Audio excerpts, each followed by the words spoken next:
So the definition of A&R is artists and repertoire, and this role kind of bridges the gap between the creative and, I don't like this word, but business sides of the music industry. But basically A&R is also, in our case, managing budgets, negotiating deals, planning logistics sometimes if that's a tour or the festival. And basically we are trying to take off as much as we can of the artist's shoulders to allow them to focus on the creative process. So it's a kind of in a way it's a win-win situation, because this shows that we can really improve and make things happen quicker than we used to do in the past.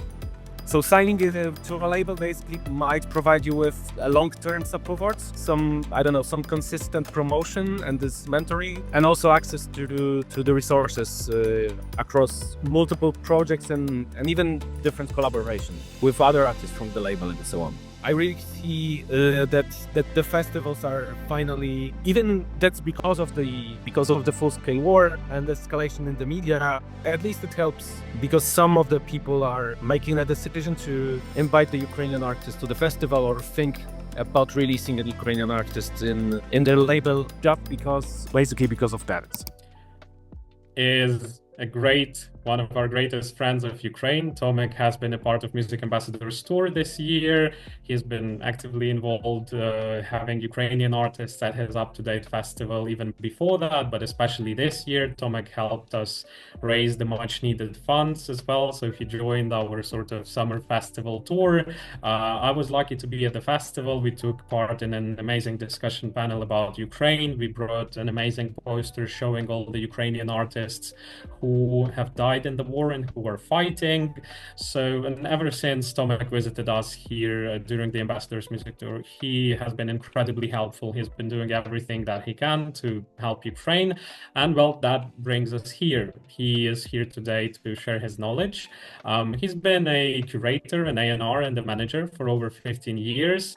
He, together with Marcin Szulc, who hopefully you will hear from Marcin as well in the future, he runs the label Coastline Northern Cuts, which is an incredible Polish label. He also curates the amazing Up to Date festival and also manages and leads quite a few fascinating artists, which brings us to the topic of today's discussion, where he will talk about the dynamic between the manager, the artists, and the A&R, talk about who an A&R is and what their job is, and what an artist can expect from working with a label, working with an A&R, and what kind of, dynamic and relationship is it? When is it good to connect to such a relationship? And, what are the pros and cons and how does it all work?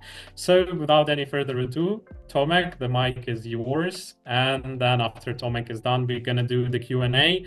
If anyone has any questions during the process, feel free to write them in the chat. And once Tomek is done with the lecture, I will be reading out all the questions and we will do the Q&A. You should actually mention, thanks for the amazing introduction, Vlad, and thanks for your presentation. You should mention that I will try to share some insights, because I'm not used to do such presentations. So, but I hope you will be able to get something out of it, which would be helpful in a way. And if any of you have any questions during the presentation, don't wait until we are done or until I'm done, because basically I'm happy to answer the questions in the meantime. There might be something particularly interesting for you. So just you don't need to be polite. Here you can interrupt anytime you want. So I was asked to prepare some introduction, which partly was done by Vlad, but to give you a little bit more of who I am. As Vlad mentioned, I have been active in the music industry for over 15 years now. I work as a curator, A&R, artist manager. Basically what I do started with a passion for music and desire to work closely with artists in a way, because I'm not an artist myself, but it was always fascinating for me. So I somehow wanted to be involved. And over time, I transitioned from curating the events to managing the artists themselves and co-running a label. So as Vlad mentioned as well, together with Marcin Szulc, I co-run the Coastline Northern Cuts were over 6 years. It's just two of us. We have released 25 records, and I won't be diving into them because it doesn't make much sense for now. I also manage amazing composer and experimental cellist Resina, like being with her from very early stages of her solo work, basically. And I also work, again, as Vlad mentioned, with Up to Date Festival, where I lead booking and co-curate the whole event. In the early years of my career, I co-created and worked on the Transvisualia Festival in Gdynia, so the place where I lived. That was an event dedicated to electronic and experimental music. It might sound surreal now, but like back in the days, our lineup included very young artists like guys from Mount Kimby or James Blake performing in the club for just 150 people. At the same time, I was a curator and a producer for Jazz Festival as well. I co-organized the Contemporary Music Festival. There was a lot of various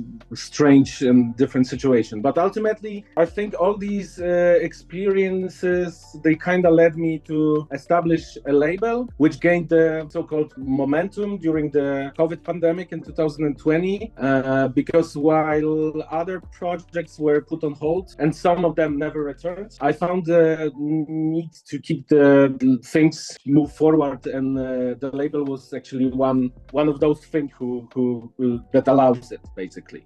Let me just change it's changed. So we are independent label from Tri-City area in Poland, which is Gdańsk and Gdynia area. We are focusing on releasing the music that in our opinion is unique and meaningful in a way to us. And we are thinking of it as a platform where actually artists can develop their careers in, so to say, supportive environment. What I enjoy most about working with the label is I just realized that it's always the early stage of a project or an album, because that's the time full of fresh energy, honesty, the pure creativity, basically before the harsh realities of the music world comes into play. That stage is inspiring, and it kind of reminds me why I love doing this. But as the process moves forward, I also had to become the delivery man for so to say, the hard truths, because I'm the one who in the end has to talk about budgets, about deadlines, or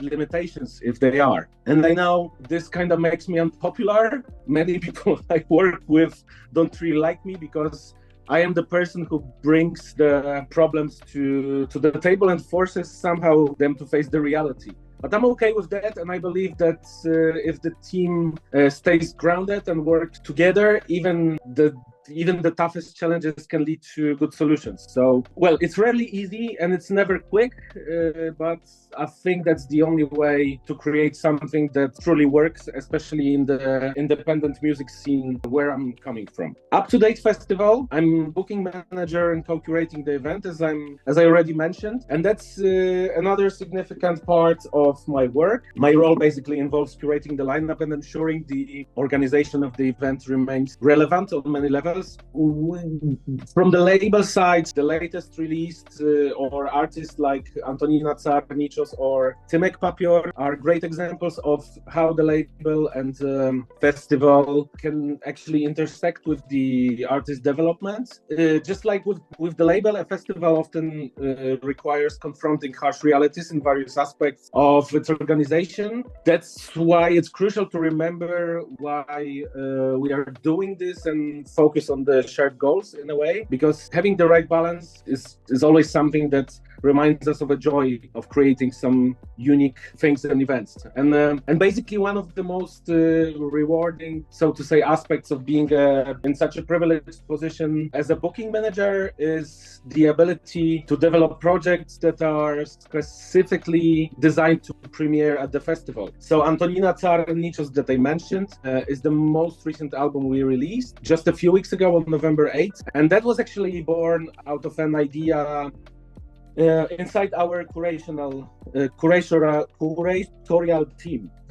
We invited producer, vocal vocalist and rapper, female rapper Nichos. She performs in the regional Podlaska Mowa dialect, and she collaborated with Antonina Tsar, who is an ambient and electronic music composer from Gdynia. And since the festival takes place in Podlasie area, the idea came to us very naturally. And I'm especially proud of how we managed to guide conversations with both of them, like two totally people from two different backgrounds who hadn't worked together before, and actually convinced them to take part in something what initially seemed like a wild or bad idea. So, because at first glance their styles might have appeared far apart, but I somehow knew it would create such a beautiful album. Yeah, we were working on it after the festival, and we have released this collaborative album, and I'm really proud of it, and encourage you to listen to it, basically, because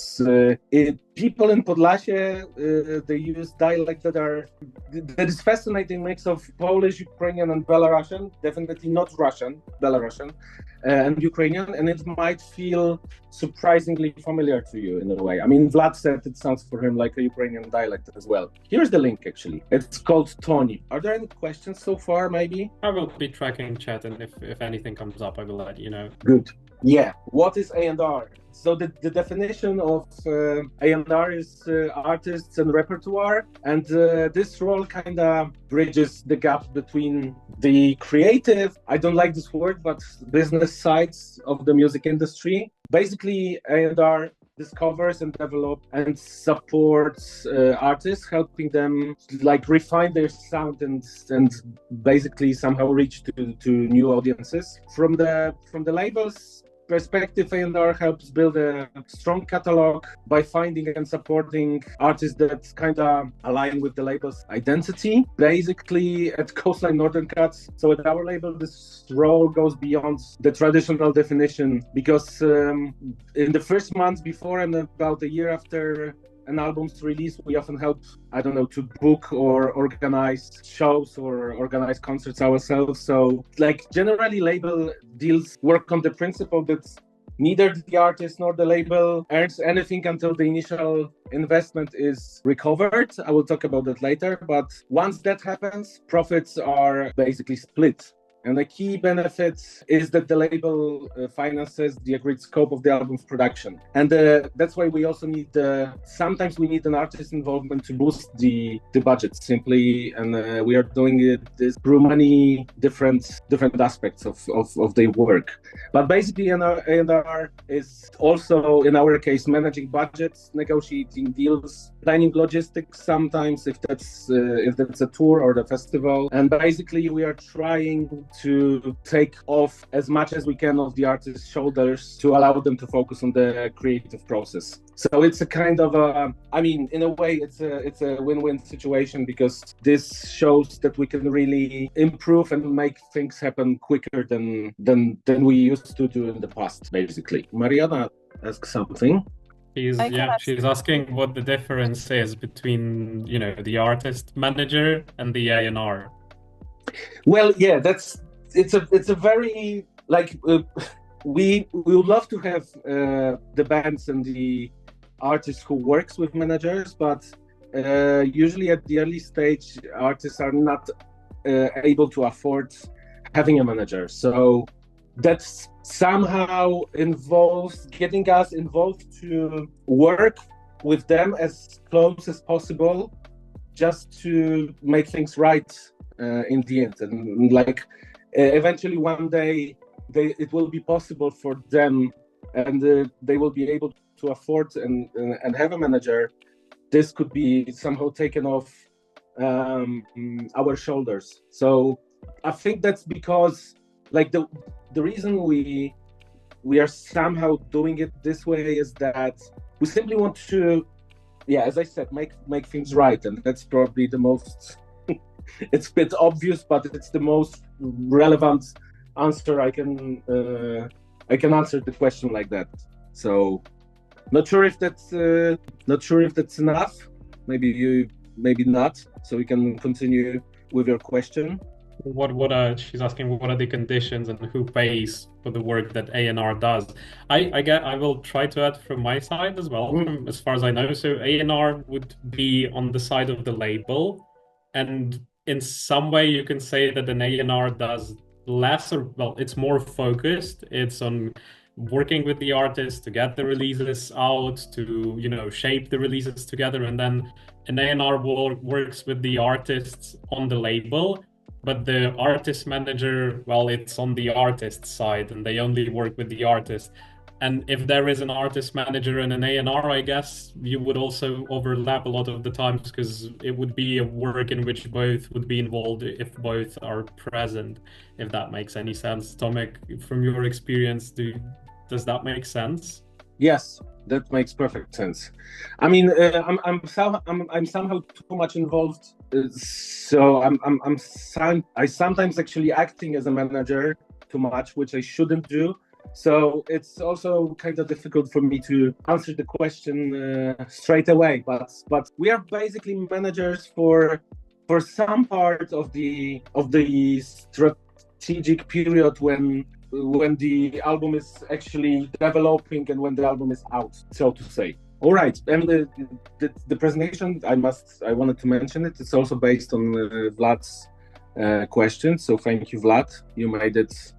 I mean, Vlad really shaped the presentation nicely. It should be probably more useful without my talking. I will send it to you later. So yeah, the benefits, advantages for the artist comparing to being, so to say, self-released. So from our and from the label's perspective, A&R is a form of the curatorial care. And in our case, it's about working with music that we genuinely love and respect. That's the main idea. But for the artists, as I said, we can help organize their workflow, divide responsibilities, do some sort of mentoring, maybe. As I said before, the manager steps in. For example, with Klawo, we helped establish a structure inside the band, which is 7-piece bands, and that structure kind of allowed them to function way better. So there are people responsible for pitching the music for specific markets. There are people responsible for specific regions inside Poland and abroad. There are people who basically handle the merch sales at the concerts. There are people who are handling they are taking care of of filling even the simple royalties form after the show. There are people who are more responsible for the logistics, and it actually works very well in their case, because that's the band that doesn't have a manager, but still they managed to play, I think, around 70 shows already after the record was released 2 years ago around whole Europe. So that's, I mean, in our scale, that's quite an achievement, I must say. So, but the crucial element in this whole thing is trust. Basically, the artist had to, I don't know, they need to be open to suggestions. They have to want this mentoring somehow. They have to be interested in how it works, and basically not see this as a sort of a threat for their organization or creativity, because that's from what we've seen, it can actually sometimes cause a friction, but well, ultimately that's everything what we do. It's a collaborative process. So I think artists are experts in creating music, and the label at the label we excel at production and distribution, whether it's a digital, vinyl, cassette, or CD, and we are always willing to help with many other aspects, as I mentioned. And yeah, the interaction between A&R and artists is of course collaborative, and requires both sides contributing to the project's success. As I said, the clear communication and mutual trust are essential. But yeah, the success, I think the success and generally the good outcome comes from the combined efforts of everyone involved in the process. So the artist creates music and the story, while we here at the label works to present that work to the world, basically. I think that even the best manager label or any kind of support system won't guarantee success unless the artist gives and puts all the energy into what they do. Like my father used to compare any collaboration to the car engine, because sometimes a small crack or weak component or I don't know, some oversight can basically cause the whole system to fail. When that happens, you sometimes have to abandon the car or replace it, learning the hard way how important every single detail is. So yeah, trust and clarity about roles are essential. And what basically you ask Mariana, that might sound a bit unclear in a way, but the meaning of like in our case, this whole help and kind of managing the project is for some particular period of time in a way, and it's obviously focused on the record we are putting out, not on the other aspects. So we are basically working around the record. So Vlad, that was actually a good one, because like yesterday you sent me what is the difference between being signed and having a one release, which is something we are not really, because we basically put, I don't know, energy and heart from this A&R part into organizing the whole project, managing the release process, handling everything that needs to get the album out. And we also use our network and resources to even secure access to the studios artists want under some maybe favorable terms. And of course, covering these costs through the label. We can also connect artists with our trusted mastering engineers who kind of understand and respect our and their vision. We also work to gain media attention in a way, engage festival promoters, and even organize promotional events like, I don't know, album showcase or live radio session. These efforts can help artists take the critical first or sometimes even milestone step in their careers. So signing to a label basically might provide you with a long-term support, some consistent promotion and this mentoring, and also access to the resources across multiple projects and even different collaborations with other artists from the label and so on. And collaborating on a single release is less of a commitment, but often comes also with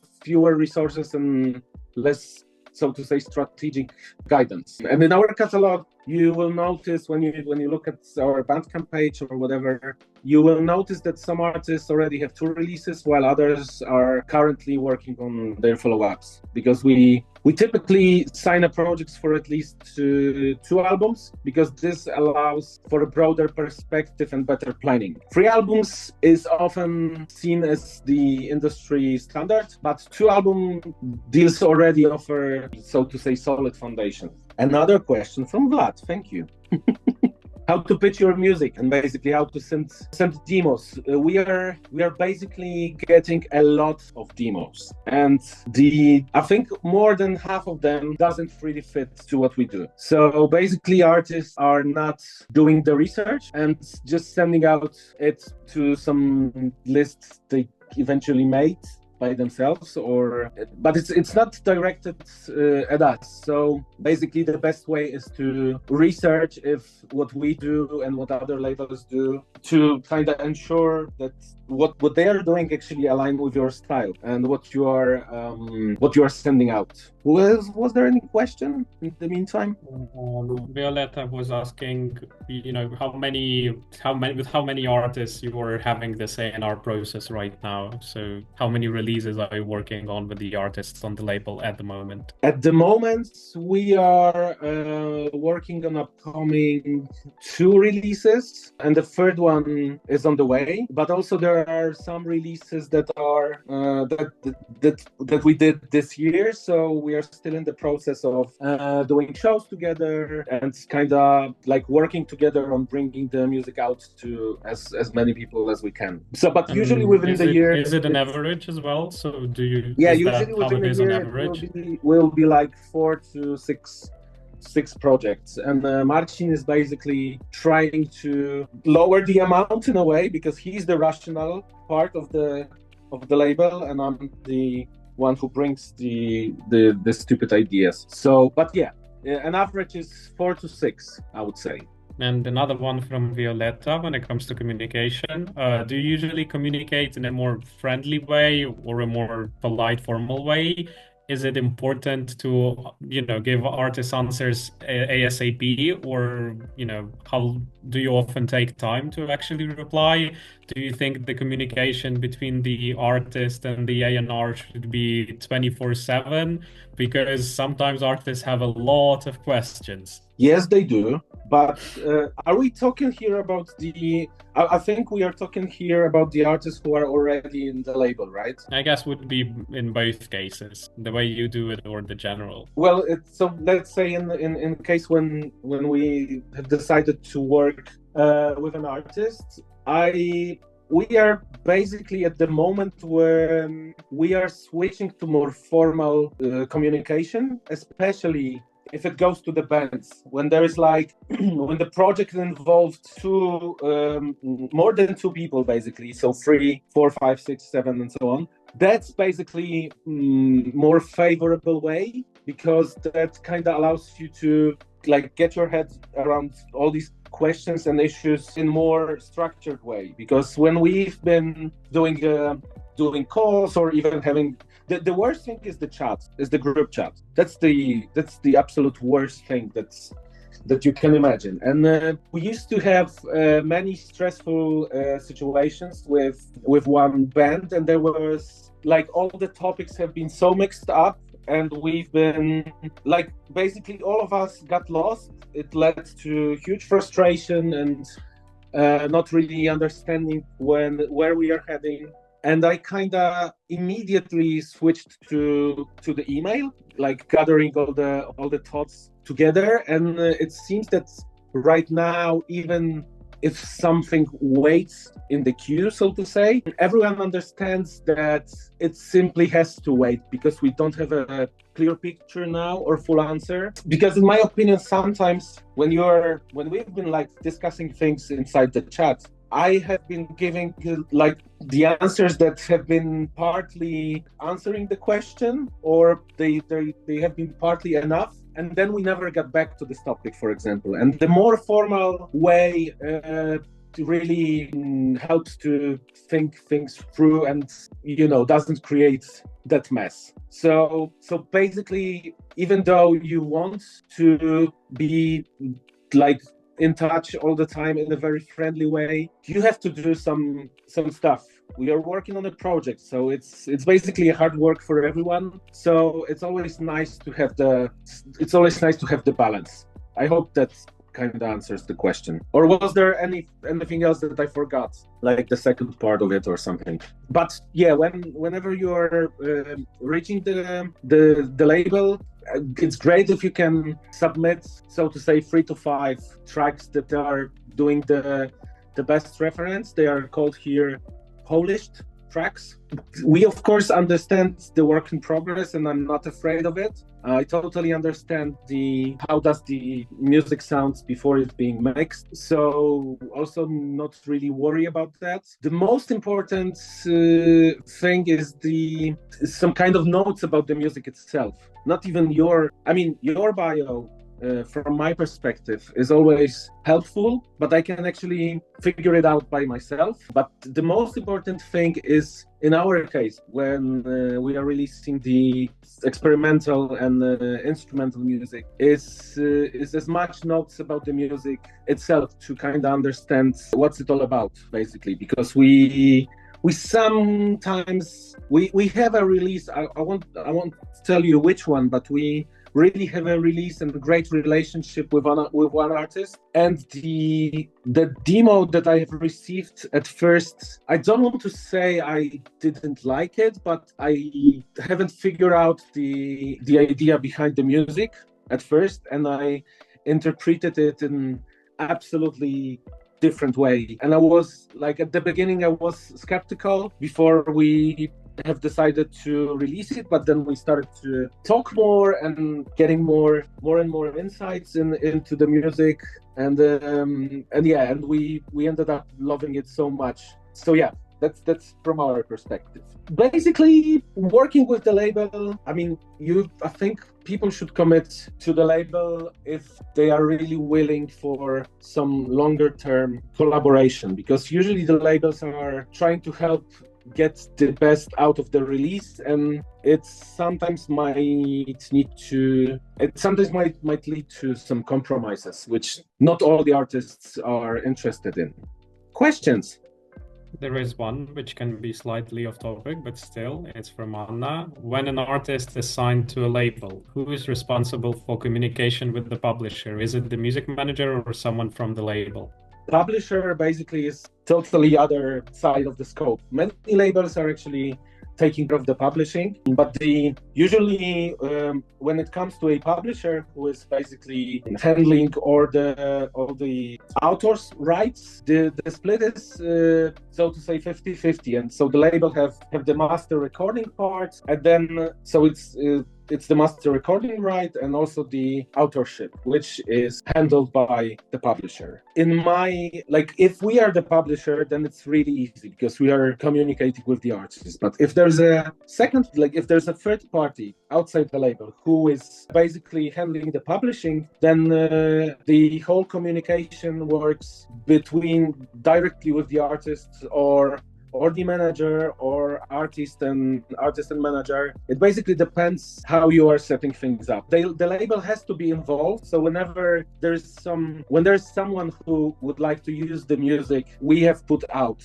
and if the artists have a publisher, and if there is Netflix and want to use one of the tracks we have released, we basically the first person who receives the offer is the publisher, artist, and eventually the manager. If artist says he's interested in it, then it's going further to the label.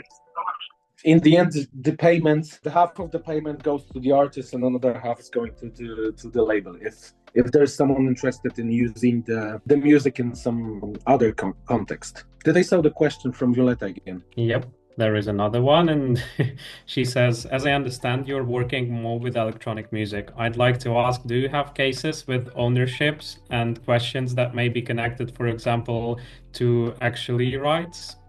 If to talk about remixes and mashups, or maybe you have a special people that work with it, authorships, documents, etc.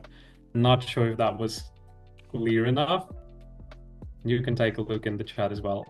So the question is more about how it's being handled. So the documents are basically handled by, we do have some sort of standard documents for if we are licensing music, if we are signing an artist and so on, but in the very specific cases, these have to be adjusted to the case. So we are working with a lawyer who has created actually authors' rights, and specifically in this office they have a lot of knowledge about that. So you basically it's case dependent. So we do have some basic documents, yes, but if there's something special, we're really asking the lawyers to adjust the contract or even make a new one from the scratch. Not sure if that really answers the question. I was trying to put all the...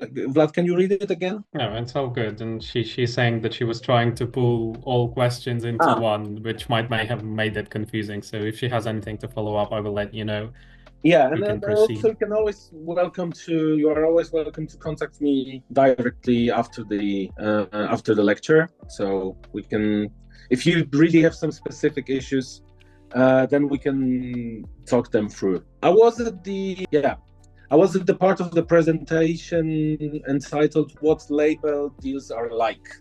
So the most common deal with the label is 50-50 profit share, and it's often referred as a joint venture. In this arrangement, the label typically covers all or most of the upfront costs. such as recording, production, and promotion. So these expenses have to be recouped from the total income generated by the project. And that also includes the synchronization and licensing and so on. The advances can also be a part of profit share agreements. So like the advance payment is when the artists require some money to rent a studio or rent the musicians or like any costs involved in the project, but these will be then treated as upfront payments given to the artists, and they are of course fully recoupable against the artist's share of the profits. This means that the artist won't see additional income until the advance is repaid, but it also provides immediate financial support during the whole creative process. Overall, this type of the deal ensures both parties, we like both us and the label and artists share the risks and rewards of the projects, and that's kind of creating a balanced situation and balanced partnership that benefits everyone once the project succeeds, basically. Not sure if anyone here have any thoughts about the cooperation with the labels or any deals behind them, or are in the middle of signing any deal. That's also something which would be interesting. Oh, that's a special slide for Mariana, because I forgot I've put it here. Roles in the industry. I mean, the difference basically. As Vlatko said, A&R is on the label side. We are, as an A&Rs, we are focusing more on the project strategy, while artist managers handle, day-to-day operations or answering 24/7 calls and other aspects of career planning. And label, there's also a label managers who oversee hate this word, but the business and operational aspects. These all roles often overlap, but we are trying to figure out how to complement them and complement with each other for the best outcome. Oh yeah, pros, cons, and red flags. So the pros would be like working with A&R would be access to some resources that I mentioned before, some expertise if artists want it, and also the connections with the festivals, with mixing and mastering engineers, with the studios, even with the pressing plants and graphic designers. We had a bunch of the releases where someone had actually recorded lots of music and then really didn't know what to do with it and how to put it out and what should be the running order, and they even didn't thought about the design and so on. So all the cases are very, very much different. Of course, the cons, in the cons section, that there will be, so to say, less control over certain aspects, but yeah, that's always a part of it. Red flags, I haven't put it here, but the red flag for me is always unrealistic promises. So if there's someone who is promising some strange sort of things that will certainly happen to the project or to your career, it's something I would really consider as a red flag, because no one knows. I have the realistic approach, and I'm always, some artists says that I'm pessimistic, because I'm always in the position saying like, I really love what you did, and I really love your enthusiasm and that you believe in this so much, but let's see how the situation unfolds once the record is out and once we played a couple of shows. Then we can actually say, because we know it's a great work and what we did, it's an amazing thing, but you never know what will come out of it. And yeah, a lack of communication or poor communication, it's the thing. If we can even treat the case I was mentioning about creating a group chat and switching to the emails, that's also partly feeling of the responsibility, because when I really saw that it's creating a huge mess, this was the right choice and very good idea. This is some, like, our last two slides are some sort of smart as talking, but this was also in Vlad's agenda in a way. So building long-term strategy with the label, aligning artistic goals with label resources, communication and shared priorities. But that's mainly about being open to feedback while staying true to what you want to achieve and to, so to say, your vision or artist's vision. I think the important thing is to communicate the goals and try to use the provided resources as effectively as much as possible. Because in a way, this good strategy, it also depends. Like, strategy is, it's a very wide thing and wide topic, but if that aligns with the artist's creative goals and the label's resources, that should basically another important thing is being flexible and trying to understand each other as much as possible. That's what I would say as another important fact. And yeah, the last slide is more about what we already said. So that would be basically it. Sorry for being a bit distracted in a way. It's not a normal thing to do for me to give such a presentation. I am a great shit talker, probably better than the professional talker. But basically, if I love to share any thoughts and any experiences I have. So even if not now, you are always welcome to contact me and we can set up one-to-one meeting or set up another chat where we can talk more, so to say, direct and openly, or whenever I'm in Ukraine, because I'm in Ukraine from time to time. Don't have plans now, but I've been to Kiev 10 days ago. We can meet. So thank you. And we've got a question from Yana. Is it possible for the Ukrainian artists to get signed with European labels? How to contact the labels? Because the big ones don't want to receive unsolicited emails. Yeah, the big ones doesn't. I think it's always possible. We had this similar, 10 to 15 years ago, we had similar thoughts if it's possible at all for Polish artists to release in the UK or basically on any Western label, which is always something. Not always, but it seems like it's something.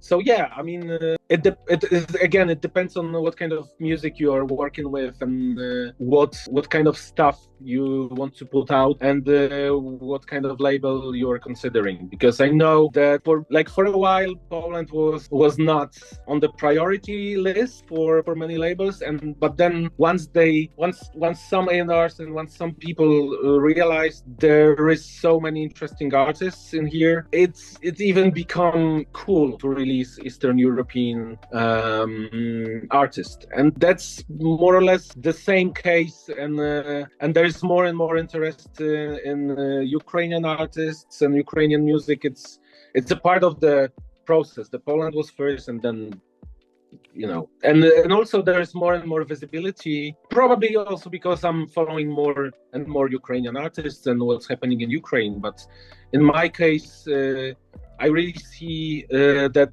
the festivals are finally, even that's because of the full-scale war and escalation in the media. At least it helps because some of the people are making a decision to invite the Ukrainian artist to the festival or think about releasing an Ukrainian artist in their label basically because of that.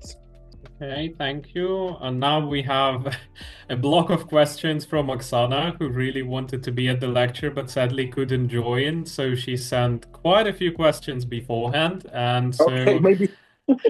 Oksana, if you're listening to the recording, here we go. Now is your part. So the first question is, do you take listener trends into account in your work? If so, do you look at the global or country-specific ones? And which analytics do you rely on? Are they from some companies, or you do some kind of analytics in-house? And then, so at the beginning was, do you take listeners? Do you take listener trends into account in your work? Honestly, our main focus, another shit talking part, but our main focus is releasing music we personally love and appreciate. We have always seen our label as a sort of I don't know, archival project and a way to explore some new contexts, not just as event organizers, promoters, or any sort of cultural activists, but also as the executive producers or even the record producers. That's mostly Marcin in this case, but yeah.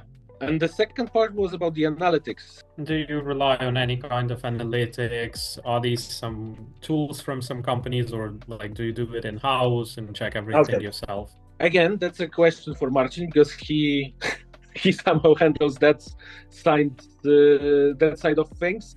That's usually post-release, because I know he relies on data from both physical and digital distributors, but to be honest, much of what we do is driven by our intuition. Of course, before releasing an album, we do try to think about the potential audience, and we are doing some, we are checking the followers even, or we are coming to the shows before and seeing who is with which audiences the band interacts the best way. So it's more, but yeah, in the end, it's more about passion than analytics and any sort of analytics. So that's probably not the full answer to the question, but hopefully it gives some overview. We've got a question from Marnika, so we will sidetrack a little bit. She says, hello, I am preparing my own song in English and Spanish and have a music video for the English version. I never made any releases before, so please tell me if it's a good idea to release 2 versions of this song in one day or not, and when is best to publish the music video. Thank you for the interesting information. Is that first release ever, or are you... It seems so. Okay.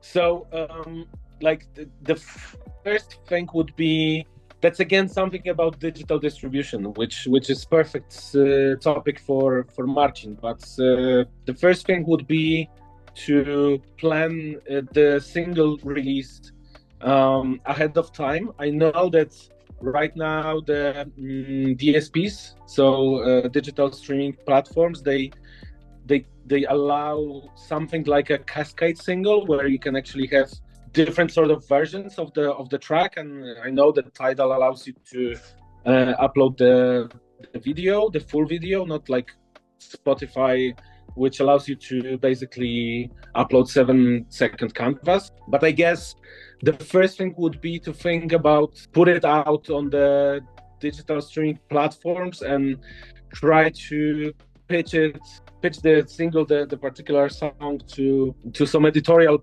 playlists. And eventually, once you become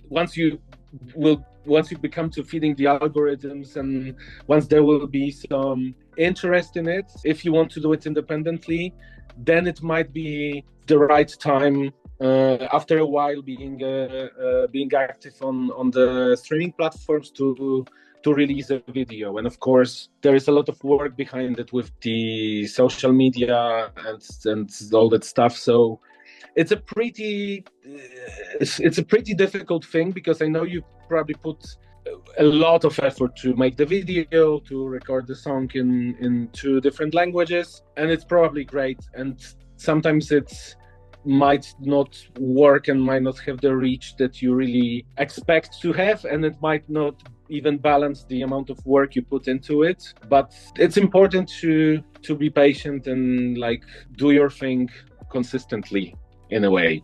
Also not sure if that's but I would start with the digital platforms first. There's an interesting development as well, is that Spotify is going to make a very big pivot to video as well. So we will have to watch this space and see what it actually will be like. We have another question from Violetta. Do you usually manage pitching for artists? What actions should be made by A&R in this case? Do you have any advice about it? So the pitching is handled. So yeah, that's the topic for another full presentation from Marcin, because he loves to be logged into these databases and somehow working behind the streams, so to say.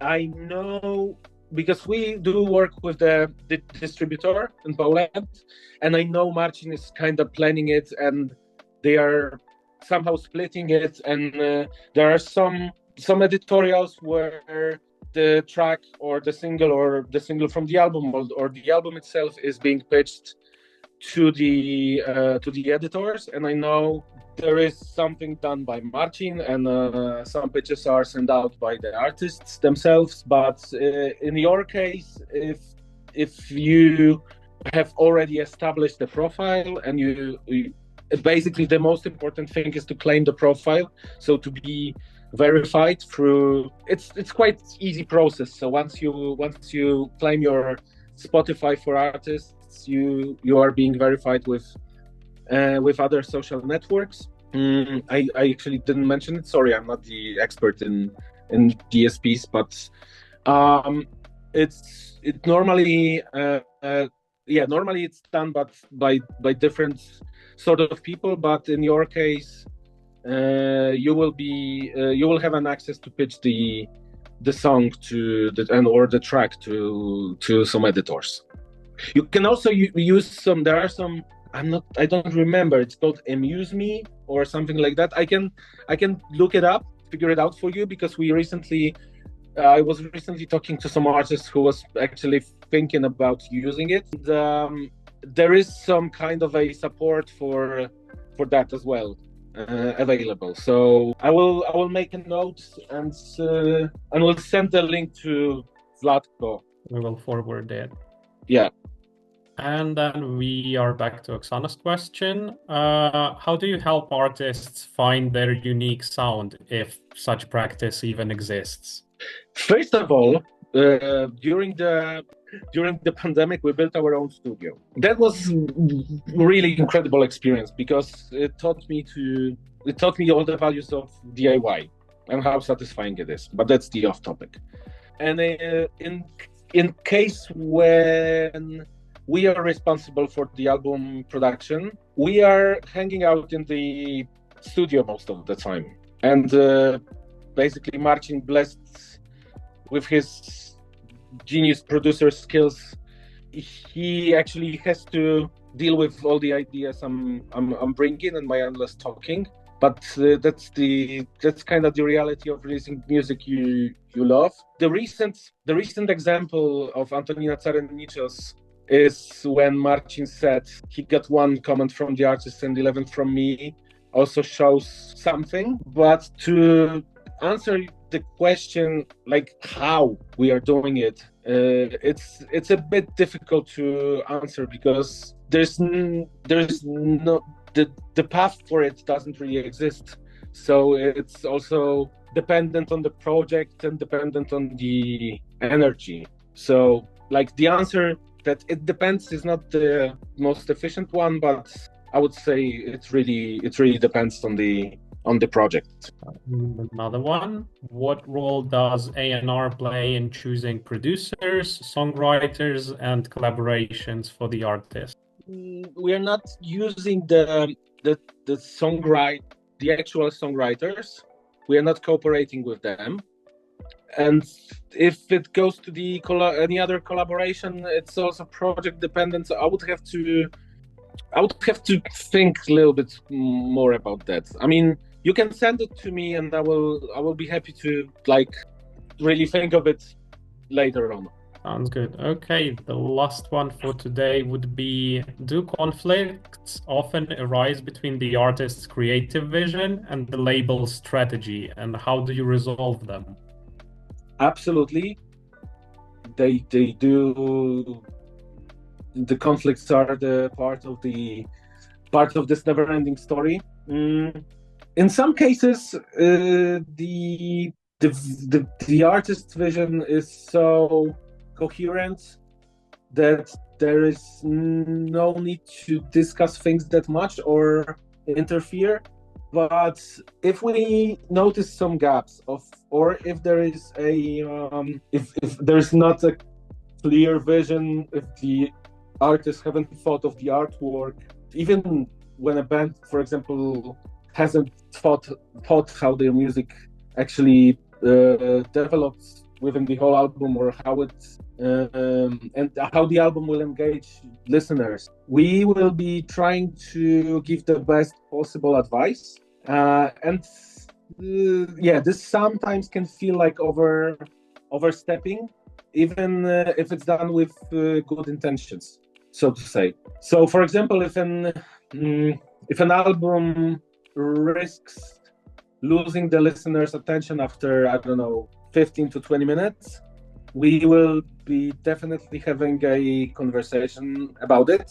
And the outcome of this conversation usually depends on whether the artist is looking at the album like us, as the cohesive product, so to say, or just a collection of random tracks. So sometimes there's no need to do it. Sometimes there is a lot to do with it. And usually there are, it's also artist dependent, because there are some artists who will appreciate it, and there will be some artists who will, I probably used this metaphor earlier, who will treat it as a, as some, I don't know, too big influence on their creation. So that really depends on the ego, on the person, basically. So all the answers I'm finishing that it actually depends. It's honestly, that's how a lot of these things are in the industry. So it's an honest, even if an unsatisfactory answer. So that would be it. Thank you so much, Tomek. If there will be any follow-up questions, or if anyone would want to be in touch, we will connect you, of course. Everyone who's been listening to the lecture and everyone who registered but couldn't be with us will receive the recording of the lecture and recordings of previous lectures as well, so you will be able to revisit them. Thank you for being with us. This wraps up the first season of Music Ambassadors platform. And well, happy to say that we are already working on a second season, which will be in 2025. But since all of you are in the chat and in the mail out, you will be the first to know.